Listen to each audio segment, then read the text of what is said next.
మీ business ఏదైనా మీ ఊర్లో promotion చేయాలంటే అది సుమన్ టీవీతోనే సాధ్యం. ఇప్పుడే సంప్రదించండి.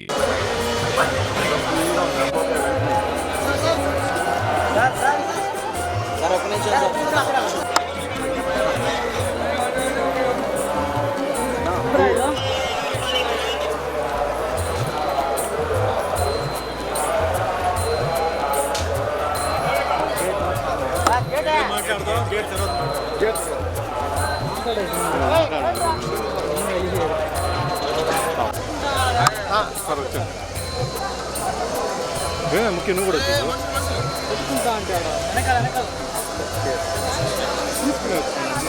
అందుకే వచ్చానమ్మా సార్ వచ్చాను సార్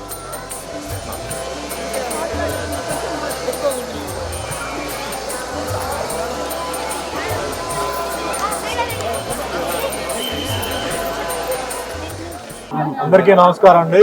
ఈరోజు తిరుమలలో దర్శనం అది ఒకటి. ముఖ్యంగా మా అభిమాని నారాయణ గౌడ్ ఈయన పుట్టినరోజు, ఆయన యూనివర్సిటీలో ఆయన పిహెచ్డి చేశారు. సో ఈరోజు బర్త్డే సార్ మీరు రండి అంటే ఆయన దర్శనం కూడా చేసుకుంటే ఆ పుణ్యం కూడా నాకు దొరికింది. సో ముందుగా మంచి అభిమానులు మాకు ఉన్నారు, ఇప్పుడు భాస్కర్ గారు ఉన్నారు. మంచి వ్యక్తులు నాకు దొరకడం జీవితంలో చాలా లక్కీని నేను చెప్పుకోవాలి. సో ఈరోజు దర్శనం అయిపోయిందండి. మళ్ళీ వేరే కొన్ని టెంపుల్స్ అలా ఎలాగే వచ్చాం కాబట్టి సో ఎలాగా కింద కూడా వెళ్ళి ఒక రౌండ్ అలా వేసుకొని మళ్ళీ హైదరాబాద్కి వెళ్తున్నాను. సో మీ అందరికీ తెలుసు, మొన్న జరిగిన ఎన్నికల్లో ప్రజలు తీర్పు ఇచ్చారు, మంచి తీర్పు ఇచ్చారు. సో దాంట్లో ముఖ్యంగా తెలుగుదేశం పార్టీ అధినేత శ్రీ చంద్రబాబు నాయుడు గారికి అవకాశం రావడం, అలాగే పవర్ స్టార్ పవన్ కళ్యాణ్ గారికి కూడా అన్ని క్లీన్ స్వీప్ రావడం, అలాగే బీజేపీకి కూడా రావడం, ఒక కొత్త మలుపు, కొత్త ట్విస్ట్ పాలిటిక్స్లో, ఒక మంచి కాంబినేషన్. ఇక్కడ ఏంటంటే మెయిన్గా 5 ఏళ్ళు వెనక్కి వెళ్ళిన ఏపీని మళ్ళీ ముందుకు తీసుకురావడం, నెక్స్ట్ 5 ఇయర్స్ తర్వాత జరగాల్సిన దానికి అన్నిటికీ ఫౌండేషన్ వేయడం, ఇవన్నీ చేయాలంటే చాలా హెర్క్యూలియన్ టాస్క్ అది. అందరూ బాగుపడాలి, అందరూ బాగుండాలంటే అందరూ సహకరించాలి. ఒకవైపు కన్స్ట్రక్షన్ జరిగేటప్పుడు ఇంకో సైడ్ డిస్ట్రక్షన్ జరగకూడదు. ఎందుకంటే ఇది అందరికీ బాగా మేలు జరగాలని చెప్పి వాళ్ళు చేస్తున్నారు. సో నా విజ్ఞాపన ఏంటంటే అది వ్యవసాయం, విద్య, వైద్య, మిగతా అన్ని విషయాల్లో ముఖ్యంగా వచ్చేసి ఫ్యాక్టరీస్. ఎందుకంటే ఎంప్లాయ్మెంట్ ప్రాబ్లం సాల్వ్ చేయాలంటే ఐటీ వాళ్ళైతే అది వేరే చదువుతో వస్తుంది, చదువు లేని వాళ్ళకి ఏంటంటే ఇండస్ట్రీస్ రావడం, ఎంప్లాయీస్కి చాలా ఇది అవడం, ఆ విధంగా చేయాలి, బాగా జరగాలి. పాస్ట్ ఇస్ పాస్ట్ అండి.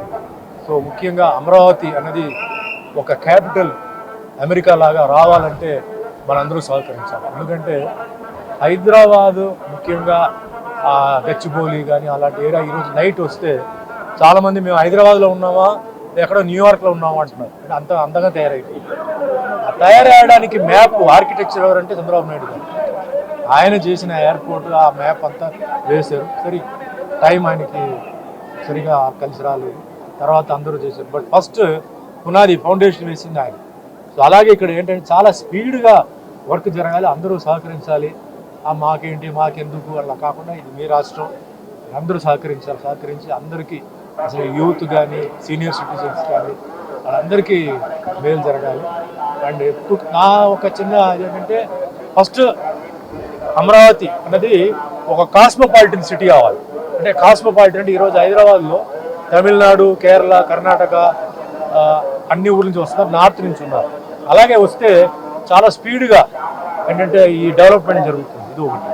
నెక్స్ట్ అతి త్వరలో ఏంటంటే తిరుపతిలో కూడా అటు ఈస్ట్ గోదావరి, వెస్ట్ గోదావరి దగ్గర ఒక చిన్న ఫిలిం సిటీ లాంటిది, అంటే చిన్న చిన్న సెట్స్తో స్టార్ట్ చేసి రెవెన్యూ రావడానికి కూడా ఏంటంటే కన్వెన్షన్ సెంటర్ దాంట్లోనే, అంటే పెళ్ళిళ్ళు ఫంక్షన్ జరుగుతుంటే రెవెన్యూ వస్తుంటుంది. ఎందుకంటే చాలామంది కళాకారులు, ప్రొడ్యూసర్లు, డైరెక్టర్లు ఆంధ్రాలో ఉంటున్న వాళ్ళు మేము తెలంగాణకు వచ్చి మేము సినిమా చేయలేకపోతున్నాం సార్, ఎందుకంటే మా ఊరు ఉంది, మా మనుషులు ఉంది, ప్రాబ్లమ్స్ ఉన్నాయని చెప్పి మీరు చెప్పండి అని చెప్తున్నారు. సో నా రిక్వెస్ట్ ఏంటంటే యాజ్ ఎ సినిమా పర్సన్గా ఏంటంటే ఈ విధంగా ఏంటంటే కొంచెం చేస్తే తిరుపతి ఫస్ట్ ఆఫ్ ఆల్ ఏంటంటే ఒక టెంపుల్ సిటీ కింద దీన్ని డిక్లేర్ చేయాలి. ఇంత అద్భుతమైన టెంపుల్స్ ఉన్నాయి, ఒక టెంపుల్ సిటీ కింద డిక్లేర్ చేస్తూ ఇలాగే సినిమా విషయాలు వచ్చేటప్పటికి స్టూడియోస్ చెప్తే చాలామంది ఆర్టిస్టులు, చాలామంది డైరెక్టర్స్, టెక్నీషియన్స్కి జాబ్ వస్తుంది, రెవెన్యూ వస్తుంది, అన్నీ వస్తుంది. సో ఆ విధంగా కొత్త గవర్నమెంట్ని నేను రిక్వెస్ట్ చేస్తున్నాను. సో అందరికీ మంచి జరగాలి, మేలు జరగాలి, అన్ని విధంగా అమరావతి ఆంధ్రాకి అందరికీ మంచి జరగాలి. అదే మాదిరిగా ఆయన ఈసారి ఇచ్చారు. సో బీసీలకి కూడా నామినేటెడ్ పోస్ట్ ఏంటంటే కూడా ఇస్తూ అందరినీ బ్యాలెన్స్ చేయాలి, అందరినీ బ్యాలెన్స్ చేస్తూ అందరినీ హ్యాపీగా పెట్టుకోవాలి. నేను చెప్పడం చాలా ఈజీ, చాలా కష్టమైన పని, కానీ ఆయనే చేయగలుగుతారు, చేస్తారు. సో అందరికి భగవంతుడి ఆశీర్వాదాలు వాళ్ళందరిపైన ఉండాలని మనస్ఫూర్తిగా కోరుకుంటున్నాను.